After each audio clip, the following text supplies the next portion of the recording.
Auzubillahiminash-shaytanir-rajim. Bismillahir-rahmanir-rahim. Assalamu alaikum. Welcome to online class. Okay, students. So today, in this session, we will continue our discussion with chapter number 3, and the topic which we will study in this session is spectroscopy. What is spectroscopy? Spectroscopy is the study of the interaction between matter and electromagnetic radiation.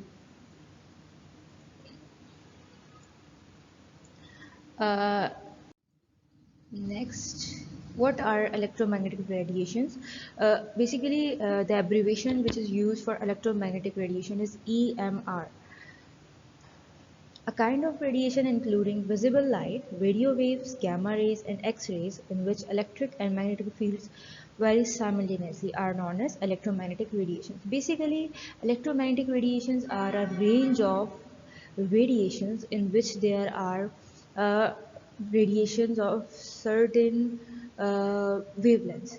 The wavelengths of all the radiations differ with each other, and according to their wavelength they are known as visible light, radio waves, gamma rays, etc. Simply wavelength को देखते हुए जो radiation है या जो भी energy है वो in the form of wave है, ठीक है। उस वेव की एक अपनी एक वेवलेंथ है। वेवलेंथ मीन्स एक क्रेस्ट और ट्रफ के दरमियान जो डिस्टेंस है वो बेसिकली वेवलेंथ कहलाती है।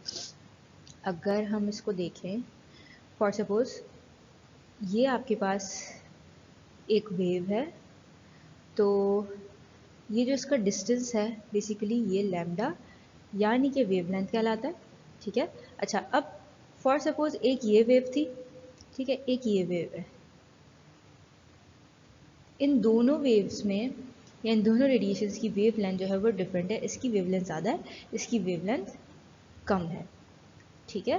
तो depending upon the wavelength the radiations are divided into several classes. For example visible light, radio waves, gamma rays, X rays, infrared, far infrared, near infrared, ये तमाम जो है वो बेसिकली आपके पास एक रेंज ऑफ रेडिएशन है जिनको आप according to their wavelength differentiate करते हैं।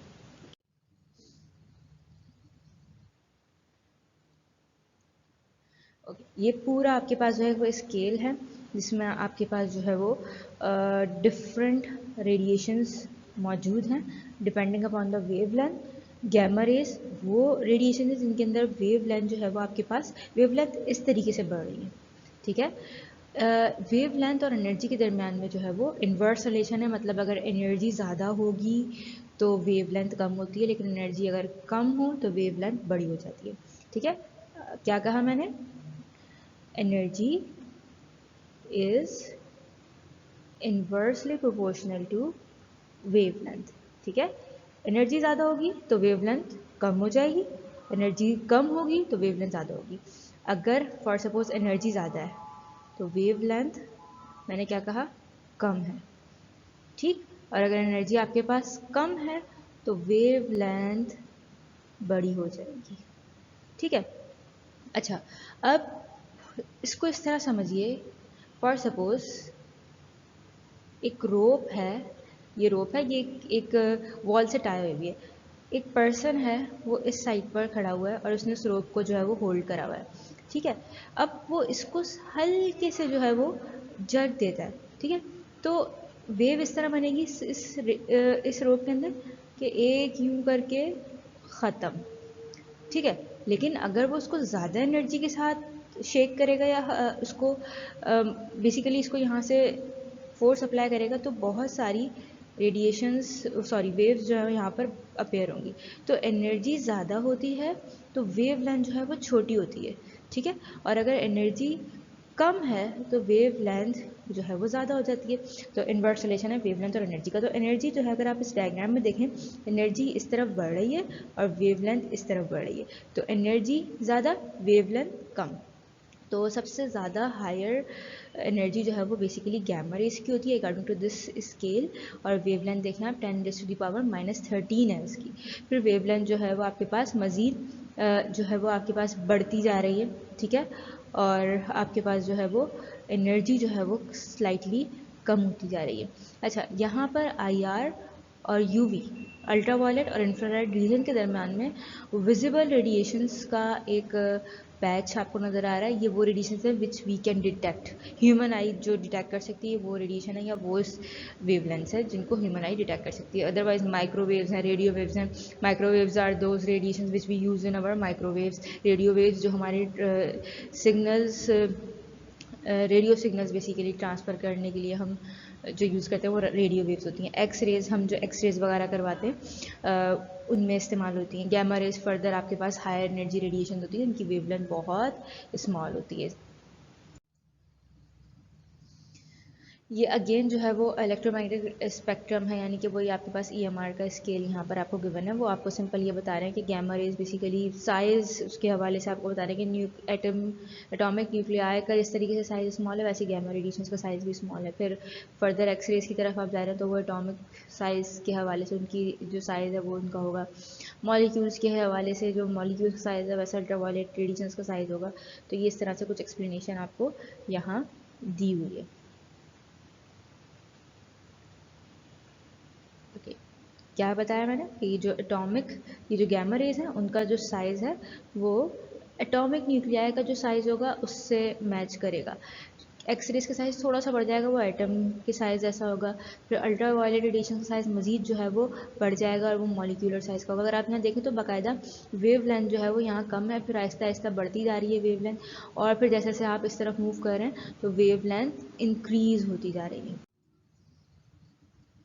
ओके, स्पेक्ट्रोस्कोपी को फर्दर आगे हम कंटिन्यू करेंगे with Planck's quantum theory. Planck's quantum theory आपके पास क्या है? मैक्स प्लांक्स नामी एक साइंटिस्ट थे, उन्होंने एक थियोरी जो है वो अपनी दी थी। उसमें उन्होंने जो है वो जो आपके पास रेडिएशन हैं उनके हवाले से जो है वो एक्सप्लेनेशन दी थी, और उन्होंने बेसिकली कॉन्सेप्ट दिया था कि energy in the form of photon, यानी कि पैकेट्स की फॉर्म में जो है वो, या क्वांटा जिसे आप कहते हैं, उसकी फॉर्म में जो है वो रिलीज़ या एब्जॉर्ब होती है किसी भी एलिमेंट में या एटम में। तो इन्होंने क्या किया, studied emission of light from hot objects. कुछ ऑब्जेक्ट्स को जब आप हीट प्रोवाइड करते हैं तो ऑब्वियसली वो रेडिएट करेंगे उस हीट एनर्जी को। उन्होंने ऑब्जर्व करा colour of light varied with temperature. जैसे जैसे टेम्परेचर को वो वेरी कर रहे थे, टेम्परेचर चेंज कर रहे थे, तो कलर था रेडिएशन जो उसमें से इमिट हो रही थी उनका वो डिफर होता जा रहा था। He suggested the objects do not continuously emit energy. उन्होंने ये कहा कि ऑब्जेक्ट्स को जब आप हीट करते हैं तो वो जो एनर्जी वो रिलीज़ करेंगे वो एक साथ नहीं करेंगे या कंटिन्यूटी में नहीं होगी, बल्कि but emit energy in small specific amount, बल्कि वो ग्रेजुअली जो है वो इस एनर्जी को रिलीज़ करेंगे, इमिट करेंगे और स्पेसिफिक अमाउंट्स में करेंगे। अगर लाइट जो है वो एब्जॉर्ब या इमिट हुई है तो फिर वो जो रिलीज़ या एब्जॉर्ब हो रही है, इमिट या एब्जॉर्ब हो रही है, बेसिकली वो in the form of small packets, quantum या जो उसके सिंगुलर है, प्लूरल जो है वो उसका प्लूरल जो उसका क्वांटा है। तो अगर लाइट की फॉर्म में एनर्जी एब्जॉर्ब या इमिट हो रही है तो उसको हम क्वांटा कहते हैं। Quantum basically minimum amount of energy that can be lost और gain by an atom. Quantum basically वो मिनिमम अमाउंट ऑफ एनर्जी है विच कैन बी लूज और गेन बाय एटम। ठीक है, okay. Basically Planck's quantum theory का जो main idea है वो ये है कि atom, whenever atom absorb or emits energy, it absorb or emitted in the form of a quanta. A specific quantity is always absorbed and released, और वो continuity में नहीं होती बल्कि वो ग्रेजुअली जो है वो उस एटम जो है वो एनर्जी को लूज़ करेगा।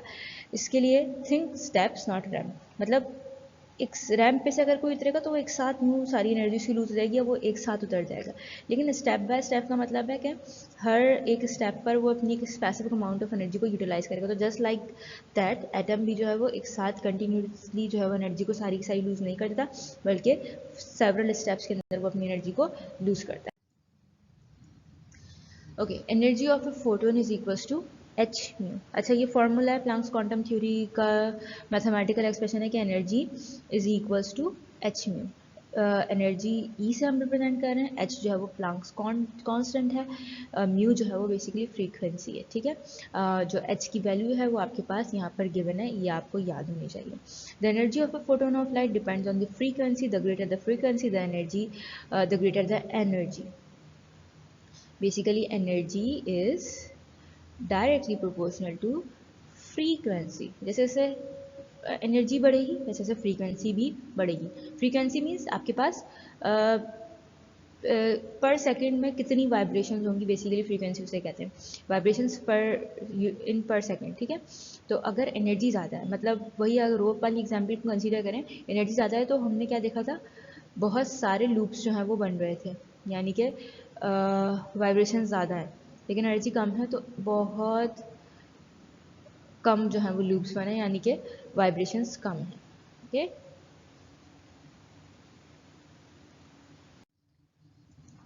ओके, प्लांक्स रिलेशन बेसिकली इसको फर्दर एलाबोरेट कर सकते हैं हम फ्रीक्वेंसी को। ये जो है h के बाद फ्रीक्वेंसी को हमने c यानी कि speed of light over lambda. Okay, और what is spectrum?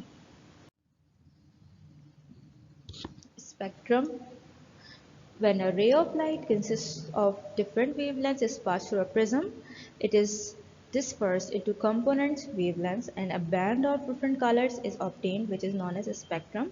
Plural is spectrum. अच्छा, simple, whenever a ray of light, कोई भी light की ray radiation जो कि different wavelengths पे कॉन्स्टिट्यूट करती है, अगर आप उसको प्रिज्म में से पास करें तो वो स्प्लिट हो जाती है कंपोनेंट्स वेवलेंथ में, जो वो कंबाइंड फॉर्म में पूरी सारी वेवलेंथ्स मिलके मर्ज होके एक वेव बना रही थी। अब जब वो प्रिज्म में से गुजरेंगी तो prism as a greater behave करेगा और उसको स्प्लिट कर देगा, डिस्पर्स कर देगा। लाइक दिस कि एक वाइट लाइट आ रही है, ये बहुत सारी 7 डिफरेंट टाइप ऑफ रेडिएशंस या कलर से मिलकर वाइट रे बनती है या रेडिएशन बनती है। अब इसको प्रिज्म में से पास करेंगे तो ये इसको स्प्लिट कर देगा इनटू इट्स कंपोनेंट्स वेवलेंथ्स, यानी कि जिन तमाम 7 वेवलेंथ से ये मिलकर वाइट लाइट की रेडिएशन बनी है उन तमाम में उसको स्प्लिट कर देगा। तो ये 7 कलर्स आपके पास आ गए और ये कलर होते हैं विबग्योर। आपको मालूम है, V is for violet, I is for indigo, B is for blue, G is for green, Y is for yellow, O is for orange and R is for red। ठीक है, और अगर आप वेवलेंथ्स के हवाले से बात करें तो VIBGYOR V to R, red to violet to red या रेड टू वॉयलेट आ रहा है। तो वेवलेंथ यहाँ से सबसे स्मॉल वेवलेंथ वॉयलेट कलर की होती है, फिर उसके बाद आपके पास इंडिगो होता है, उसकी वेवलेंथ थोड़ी बढ़ जाती है, उसके बाद ब्लू है तो फिर वेवलेंथ मज़ीद बढ़ जाएगी, और रेड जो रेड तक आते आते वेवलेंथ बहुत ज़्यादा बढ़ जाती है। तो सबसे स्मॉलेस्ट वेवलेंथ जो है वो वॉयलेट कलर की होती है और सबसे हाईएस्ट वेवलेंथ रेड कलर की होती है। Okay, okay, so here's another example in which this phenomena is expressed। ठीक है, ये white ray आ रही है, ठीक है, from sunlight or any other source, ठीक, और when it is passed from prism it splits into its component wavelengths। ये सारे वो colors लिखे हुए जिनमें ये split होती है। Rainbow is also an example of spectrum. Basically rainbow कब बनता है, जब वाटर ड्रॉपलेट्स जो कि क्लाउड्स की फॉर्म में मौजूद हैं उनमें से सन रेज पास होती हैं तो वो वाइट कलर की वाइट रेडिएशन होती हैं। तो यहाँ वाटर का ड्रॉपलेट जो होता है वो बेसिकली आपके पास एज अ प्रिज्म बिहेव करता है और उस वाइट लाइट को जो है वो डिस्पर्स कर देता है या ब्रेक कर देता है into its component wavelengths. Okay, how many types of spectra are there? There are basically 2 types of spectra, emission spectra, absorption spectra। इसको हम further we will study emission spectrum in detail। Okay, when an element absorbs sufficient amount of energy from an electric arc or by heating, कोई भी element जब energy absorb करे, either वो electrical arc से करे, यानी कि वो जो आप डिस्चार्ज ट्यूब एक्सपेरिमेंट करते थे वहाँ इलेक्ट्रिसिटी जो है वो पास हो रही होती थी, तो अगर आप जो है वो डिस्चार्ज ट्यूब में कोई गैस फिल हुई हुई है और वहाँ से इलेक्ट्रिक आर्क पास करवाएं लाइक दिस, कि ये आपके पास फॉर सपोज ये डिस्चार्ज ट्यूब है, ठीक है, इसमें 2 आपके पास जो है वो इलेक्ट्रोड्स होते हैं, ठीक है, फॉर सपोज यहाँ कोई गैस जो है वो फिल्ड है, ठीक, तो अब अगर इसमें से इलेक्ट्रिक आर्क पास होता है तो ये जो गैस मॉलिक्यूल्स हैं ये इस इलेक्ट्रिक आर्क के अंदर मौजूद एनर्जी को एब्जॉर्ब कर सकते हैं। या आप सिंपल जो है वो एक बॉक्स है उसमें आपके पास कोई गैस XYZ या कोई एलिमेंट मौजूद है, ठीक है, हम बेसिकली एलिमेंट की बात कर रहे हैं यहाँ पर, तो हम एलिमेंट को ही सपोज करते हैं, जब आप इसको हीटिंग करेंगे तो वो एनर्जी एब्जॉर्ब करेगा। अच्छा, after absorption there is always, absorption is always followed by emission. Absorption के बाद हमेशा इमिशन होती है। After absorption there is always emission, ठीक है। तो it emits radiant energy, energy को वो एमिट करेगा, ठीक है। जो एनर्जी उसने एब्जॉर्ब किया उसको वो लेटर एमिट भी करेगा। This radiant energy is in the form of radiation, ये जो एनर्जी वो एमिट करेगा वो in the form of radiation होगी। When pass through a prism, when passed through a prism in an spectrometer, spectrometer is basically the device to measure spectra और spectrum. Spectrum को अगर आपने ऑब्जर्व करना है तो यू यूज़ अ स्पेक्ट्रोमीटर। अच्छा, prism जो है वो स्पेक्ट्रोमीटर के अंदर जो है वो प्लेस्ड होता है। It is separated into component wavelengths to give a spectrum called emission spectrum. Simple, एक एलिमेंट है, वो एनर्जी एब्जॉर्ब कर रहा है, ठीक है, किसी भी सोर्स से एब्जॉर्ब कर सकता है, आइदर बाय हीटिंग और बाय इलेक्ट्रिक आर्ट, ठीक है। उसने एनर्जी एब्जॉर्ब की तो ऑब्वियसली मैंने क्या कहा, absorption is always followed by emission. जो एनर्जी उसने एब्जॉर्ब की है वो उसको रिलीज भी करेगा। तो वो जो एनर्जी जब वो रिलीज कर रहा है, अगर आप उसको प्रिज्म में से पास करवाएंगे तो बेसिकली इमिट हुई हुई एनर्जी आप पास करवा रहे हैं, ठीक है। तो वो इमिटेड एनर्जी जो है वो अपना एक स्पेक्ट्रम बनाएगी, इसलिए हम इसको इमिशन स्पेक्ट्रम कह रहे हैं कि ये इमिट होने वाली एनर्जी से ये स्पेक्ट्रम बना है। जस्ट लाइक दैट अगेन, कि आपके पास कोई वाइट लाइट है, कहीं से वो किसी एलिमेंट से इमिट हुई है, आपने उस एलिमेंट को कहीं किसी सोर्स से हीट करा था, वो प्रिज्म में से उसको पास करवाया तो वो अपने कंपोनेंट वेवलेंथ के अंदर जो है वो डिस्पर्स या ब्रेक हो गया। Okay, again there are two types of emission spectrum, continuous spectra and discontinuous spectra, which is also known as line spectrum, ठीक है। Continuous spectrum क्या है? When white light from sun or any incandescent lamp, body or lamp is passed through a prism, it disperses into its component colors and a spectrum is obtained known as continuous spectrum, ठीक है।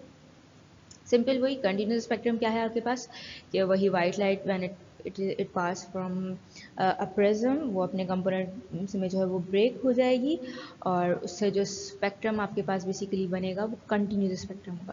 अच्छा, continuous में क्या difference है? A continuous spectrum is one in which colours are diffuse in one another without any line of demarcation. अच्छा, basically ये वो light source है, ठीक है। ये यहाँ से आपके पास स्लिट इसलिए बनाया ताकि शार्प रे को जो है वो जस्ट प्रिज्म में से पास करवाए, प्रिज्म में से गुजरी और ये इसने स्पेक्ट्रम बनाया। देखिए, स्पेक्ट्रम कंटिन्यूस है, मतलब जैसे ही आपके पास पर्पल कलर या इंडिगो कलर ख़त्म हो रहा है वैसे ही ब्लू कलर स्टार्ट हो रहा है, then green, yellow, orange and red तक वो जा रहा है। तो basically there is no line of demarcation कि भाई यहाँ पर्पल कलर या वायलेट कलर एंड हुआ है तो अब यहाँ पर एक गैप हो या एक लाइन हो, कोई दूसरा कलर और फिर आपके पास ब्लू स्टार्ट हो, तो there is no line of demarcation. जो भी स्पेक्ट्रम बना है बेसिकली वो आपके पास उसमें जहाँ पर ये फॉर सपोज ब्लू लाइट ख़त्म, वायलेट लाइट ख़त्म हो रही है, उसके साथ ही से जो है वो अगला फॉर सपोज दूसरा कलर फ़ौरन से स्टार्ट हो रहा है। तो ये डिस्पर्स जो हुए हैं कंपोनेंट्स, ये एक दूसरे के साथ डिफ्यूज होते हैं। ऐसा नहीं है कि यहाँ पर पहले जो है वो बीच में कहीं ब्लैक लाइन से जो है वो डिमार्केशन हो कि भाई यहाँ रेड ख़त्म हो रहा था, उसके बाद एक गैप आया, फिर जो है वो येलो स्टार्ट हुआ, ऐसा नहीं है। बल्कि ये फ्यूज है, आप नहीं कह सकते कि कहाँ पर जो है वो वायलेट एंड हुआ है और कहाँ पर ब्लू जो है वो स्टार्ट हुआ है। क्या कहा मैंने, कि आप ये नहीं फाइंड आउट कर सकते कि कहाँ पर जो है वो वॉयलेट एंड हो रहा है, कहाँ से ब्लू स्टार्ट हो रहा है, या कहाँ ग्रीन एंड हो रहा है, कहाँ से येलो स्टार्ट हो रहा है। They are merged with each other, fused है बिल्कुल। ओके, लाइन स्पेक्ट्रम और discontinuous spectrum. When electric current is pass through a gas. अच्छा, ये this spectrum is usually produced by gases. जिस तरह से क्रूज ट्यूब एक्सपेरिमेंट या आपने डिस्चार्ज ट्यूब एक्सपेरिमेंट्स देखे थे, जस्ट लाइक दैट ट्यूब्स के अंदर जो है वो आपके पास गैसेस फिल्ड होंगी और उसमें से जब आप उसको हीट करेंगे किसी भी सोर्स से तो वो एनर्जी एब्जॉर्ब करेंगे and eventually they will emit that energy, ठीक है। तो बेसिकली जो गैस फिल्ड होगी ट्यूब में उसके एटम्स एक्साइट हो जाते हैं, ठीक। तो when this light is pass through prism a spectrum is obtain called known as line spectrum, ठीक है। अब आप ज़रा गौर से मेरी बात को समझिए। फॉर सपोज ये ग्लास ट्यूब है again there are 2 electrodes fitted in this glass tube, वो फर्दर बैटरी से कनेक्टेड होंगे, हम उसको नहीं बता रहे, ड्रॉ कर रहे हैं। बस यहाँ पर आपके पास गैस मॉलिक्यूल जो है वो फॉर सपोज मौजूद है, ये इन द फॉर्म ऑफ एटम्स होंगे, ठीक है। जब इलेक्ट्रिकल आर्क यहाँ से फॉर सपोज पास हो रहा है तो उसकी कुछ अपनी एक एनर्जी होगी, वो एनर्जी ये एटम्स एब्जॉर्ब करेंगे। एटम जब एनर्जी एब्जॉर्ब करता है, फॉर सपोज ये एक एटम है, तो उसके जो एनर्जी एब्जॉर्ब हो रही है वो उसके इलेक्ट्रॉन एब्जॉर्ब करते हैं। अच्छा, अब वो फॉर सपोज ये इलेक्ट्रॉन है, उसने वो एनर्जी को एब्जॉर्ब करा, ठीक है। तो ये अब ये इसकी एनर्जी बढ़ गई, अब ये इस ऑर्बिट में नहीं रहेगा बल्कि जंप करके नेक्स्ट ऑर्बिट के अंदर चला जाएगा, ठीक है। फिर ग्रेजुअली क्या करेगा, जो एनर्जी उसने एब्जॉर्ब की थी अब वो उसको इमिट भी करेगा, जब वो इमिट करेगा तो वो नीचे वाले ऑर्बिट में अगेन वापस आ जाएगा, ठीक है। तो वो जो एनर्जी रिलीज हुई है वो कंटिन्यूटी में नहीं हुई, वो एकदम से एक एनर्जी वो रिलीज़ करेगा, और जब आप उस एनर्जी को प्रिज्म में से पास करवाएंगे तो वो एक स्पेसिफिक कलर आपको देगा। फिर फॉर सपोज अगेन जो है वो इसने दोबारा एनर्जी एब्जॉर्ब करी, फिर ये अगेन ऊपर जाएगा, फिर जब वापस आएगा तो एनर्जी रिलीज करेगा। याद रखिए, whenever electron jumps from a lower orbit, मतलब जो न्यूक्लियस के करीब जितना ऑर्बिटल होगा या ऑर्बिट होगा उसकी एनर्जी उतनी कम होगी। जैसे जैसे न्यूक्लियस से डिस्टेंस ऑर्बिट का बढ़ता जाता है वैसे वैसे जो है उसकी एनर्जी भी बढ़ती जाती है। तो व्हेन एवर ये लोअर एनर्जी ऑर्बिट है, जैसे जैसे बढ़ रहा है वो हायर एनर्जी ऑर्बिट है। Whenever an electron jumps from a lower energy orbit to the higher energy orbit, it absorbs energy, energy absorb करके वो लोअर से हायर की तरफ जाता है। इसको हम फर्दर और अच्छे से एक्सप्लेन करेंगे जब हम एटॉमिक मॉडल को, या बेसिकली हम अरेंजमेंट ऑफ सब atomic particles in nucleus in atom को हम डिस्कस करेंगे। और जब कभी भी हायर एनर्जी से लोअर की तरफ आता है तो फिर एनर्जी एमिट होती है या वो एनर्जी को रिलीज़ करता है। तो अब ये जो जंपिंग का प्रोसेस है, ऊपर जाना और फिर नीचे आना, कि ये ऊपर जा रहा है फिर वापस नीचे आ रहा है, तो ये जो प्रोसेस है ये जो है वो आपके पास कंटिन्यूटी में नहीं होता, बल्कि ये एक के बाद एक होता है, मतलब ऊपर जाएगा फिर वापस नीचे आएगा। तो ये स्टेप बाय स्टेप प्रोसेस है, तो वो स्टेप बाय स्टेप ही एनर्जी रिलीज होगी। Okay, this spectrum can be observe in fluid tube experiment. अच्छा, अब ये देखिए, अब हमने ये कहा कि ये जो डिसकंटिन्यूस लाइन स्पेक्ट्रम बना है इसमें फॉर सपोज एटम ये था, इसने एनर्जी को एब्जॉर्ब करा, ठीक है। फॉर सपोज ये आपका एटम, इलेक्ट्रॉन यहाँ मौजूद है, एनर्जी इसको मिली, इसने उस एनर्जी को एब्जॉर्ब कर लिया, ठीक है। अब इसकी एनर्जी बढ़ गई, ये लोअर एनर्जी ऑर्बिट में अभी, ये जंप कर कर आएगा इधर, या आ गया अब इधर, ठीक है। तो कुछ टाइम बाद ये वापस जो है वो अपनी एनर्जी को एमिट करेगा और इस ऑर्बिट में आएगा, तो अब एनर्जी रिलीज होगी। तो वो जो एनर्जी रिलीज हुई जब आप उसको प्रिज्म में से पास करवाएंगे तो वो एक स्पेसिफिक कलर देगी। फिर अगेन इस एटम ने एनर्जी एब्जॉर्ब करी, अगेन यही इलेक्ट्रॉन एनर्जी एब्जॉर्ब कर रहा है, अब जो एनर्जी इसने एब्जॉर्ब करी वो ज़्यादा थी, तो अब ये सेकंड के बजाय थर्ड ऑर्बिट में जंप करके चला जाएगा। थोड़ी देर बाद इवेंचुअली ये अपनी उस एनर्जी को जो है वो एमिट करेगा, तो ये वापस जब ग्राउंड स्टेट में आएगा तो अब जो एनर्जी की रेडिएशन एमिट होगी वो थोड़ी ज़्यादा क्वांटिटी में एमिट करेगा, क्योंकि हायर से अगेन फर्दर मजीद हायर में वो चले गया था और लोअर में आ रहा है। तो अब जो क्वांटिटी ऑफ एनर्जी वो एमिट करेगा वो उस अमाउंट ऑफ एनर्जी से ज़्यादा होगी जो कि उसने सेकंड शेल में, ये फर्स्ट शेल, ये सेकंड और थर्ड, सेकंड शेल में आते हुए जो एब्जॉर्ब की थी वो एनर्जी कम थी, जब वापस गया तो कम एनर्जी रिलीज हुई। थर्ड शेल में आने के लिए मतलब मजीद आगे जाना तो ज़्यादा एनर्जी चाहिए, और जब वो वापस थर्ड से फर्स्ट में आएगा तो obviously come amount of energy release होगी। तो अब maximum amount of energy release होगी, मतलब ज़्यादा, तो उसका अपनी एक स्पेसिफिक वेवलेंथ होगी, एनर्जी ज़्यादा होगी तो ऑब्वियसली वेवलेंथ कम, जो थर्ड वाले से वापस जाते हुए आ रही थी, सेकेंड वाले से जाते हुए आ रही थी तो जो वेवलेंथ थी वो ज़्यादा थी, यानी कि एनर्जी कम थी, ठीक है। इन्वर्स रिलेशन है। तो अब जाहिर है इस वेवलेंथ का कलर कुछ और होगा, इसका कुछ और होगा। तो जब एटम एनर्जी को इमिट करता है वो in the form of packets emit करता है, स्पेसिफिक अमाउंट्स में इमिट करता है, सारी की सारी एनर्जी एक साथ लूज नहीं करता, इसलिए जो स्पेक्ट्रम ऑप्टेन होता है वो आपके पास लाइन स्पेक्ट्रम होता है, जिसमें आपके पास डिमार्केशन होती है, यानी कि बीच में नो एनर्जी, ये जो ब्लैक रीजन आ रहे हैं, डार्क बैंड्स आ रहे हैं, इसका मतलब यहाँ पर कोई एनर्जी रिलीज नहीं हुई। जब जब एनर्जी रिलीज हो रही है तो एक स्पेसिफिक कलर का जो बैंड है या लाइन है वो आपको यहाँ पर मिल रही है। Okay, in line spectrum every two colours are separated by line of demarcation, हर कलर जो है वो दूसरे कलर से एक सेपरेट होता है विद लाइन ऑफ डिमार्केशन, मतलब एक बाउंड्री सी होती है। Each spectral line has a definite wavelength, her spectral line की एक अपनी खास वेवलेंथ होती है depending upon the energy of that radiation. Okay, colour of spectral line depend upon the nature of gas, जो कलर उसमें आएगा स्पेक्ट्रल लाइन का वो नेचर ऑफ गैस पर डिपेंड करता है कि गैस की अपनी नेचर क्या है।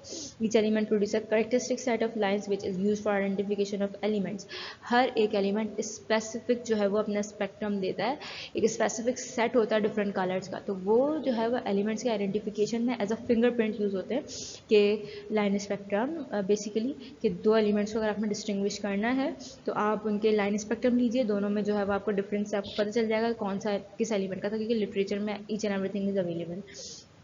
ओके, तो line spectrum is use as a fingerprint for the identification of atoms. Okay, difference क्या है कंटिन्यूस स्पेक्ट्रम और एमिशन लाइन स्पेक्ट्रम में? बेसिकली दोनों एमिशन स्पेक्ट्रम है, बट एक कंटिन्यूस है एक लाइन है।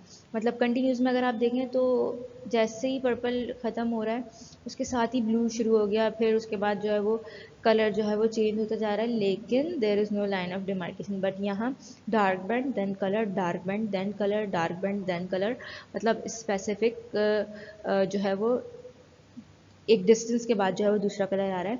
ये ब्लू और ग्रीन में कोई मर्ज नहीं है, फ्यूज़ नहीं है। येलो और ऑरेंज में कोई ये एक दूसरे के साथ फ्यूज़ नहीं है, जबकि यहाँ देखें तो आप यहाँ पर ये फ्यूज़ हैं, एक दूसरे के साथ मर्ज हुए हैं, मिक्स हुए हैं। Okay, so next is Rutherford's atomic model. Rutherford atomic model basically Rutherford atomic model shows the existence of nucleus in the atom and nature of charge on the nucleus. Rutherford experiment जो है वो basically after the discovery of subatomic particles that are electron, proton and neutron, उनकी discovery के बाद जो है वो next जो चीज़ थी वो ये था कि बेसिकली इनकी अरेंजमेंट क्या है एटम के अंदर, how they are arranged in an atom. So जो नेक्स्ट जो रिसर्च या नेक्स्ट जो डिस्कवरी का काम शुरू हुआ बेसिकली एटम के मॉडल की डिस्कवरी का काम शुरू हुआ। तो रदरफोर्ड एक्सपेरिमेंट इसमें एक वो बहुत सारे साइंटिस्ट ने अपने अपने मॉडल्स दिए, लेकिन रदरफोर्ड एक्सपेरिमेंट जो है वो एक कॉम्प्रिहेंसिव मॉडल है कि जिससे आपको एक आइडिया मिलता है, एक क्लू मिलता है कि एटम जो है वो प्रोबेबली कैसा जो है वो दिखता होगा। कंस्ट्रक्शन क्या थी भाई, इन्होंने क्या ऑपरेटर्स यूज़ करा अपने इस एक्सपेरिमेंट में? He placed an alpha source alpha particles emit करने के लिए एक सोर्स पोलोनियम मेटल की प्लेस की in front of a thin gold foil, एक थिन सी जो है वो गोल्ड फॉइल के से पहले हैविंग थिकनेस ऑफ 0.0004 मिलीमीटर, बहुत थिन जो है वो गोल्ड फॉइल प्लेस की in front of a alpha emitter. The gold foil was surrounded by a photographic plate coated with zinc sulfide. Zinc sulphide, जो photographic plate थी उसको जो है वो जिंक सल्फाइड से जो है वो कोट किया गया। बेसिकली फोटोग्राफिक प्लेट जो है वो आपके पास सेंसिटिव होती है, उस पर कोई चीज़ आके स्ट्राइक करेगी तो जिंक सल्फाइड उसको जो है वो ये प्रॉपर्टी देता है कि वहाँ पर उसके मार्क जो है वो रह जाएंगे।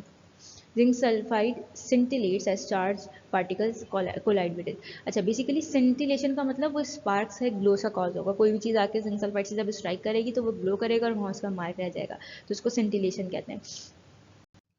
तो ये कुछ उनके जो भी जो भी एक्सपेरिमेंट उन्होंने रन किया था वो यहाँ पर उसका कुछ असम्बली सी है कि ये एक बॉक्स है जो कि लेड का बना हुआ है, और यहाँ पर जो है वो अल्फ़ा लेड, इसलिए कि लेड में से जो है वो रेडिएशन जो है वो पास नहीं होती, वो सिर्फ और सिर्फ जो होल है उसमें से रेडिएशन पास होंगी। तो यहाँ polonium metal polonium basically as a source of alpha meter मौजूद है, इसमें से एक होल के थ्रू ये रेडिएशन अल्फ़ा पार्टिकल्स की इमिट होगी। ये गोल्ड फॉइल मौजूद है, ये इसको सराउंड करी एक फोटोग्राफिक प्लेट, तो जब अल्फ़ा पार्टिकल्स इसमें से जा रहे हैं, कुछ अल्फ़ा पार्टिकल्स जो है वो स्ट्रेट पास हो रहे हैं और जाके सिंटिलेट कर रहे हैं या ग्लो कर रहे हैं, ग्लो प्रोड्यूस कर रहे हैं जिंक सल्फाइड पर या फोटोग्राफिक प्लेट पर।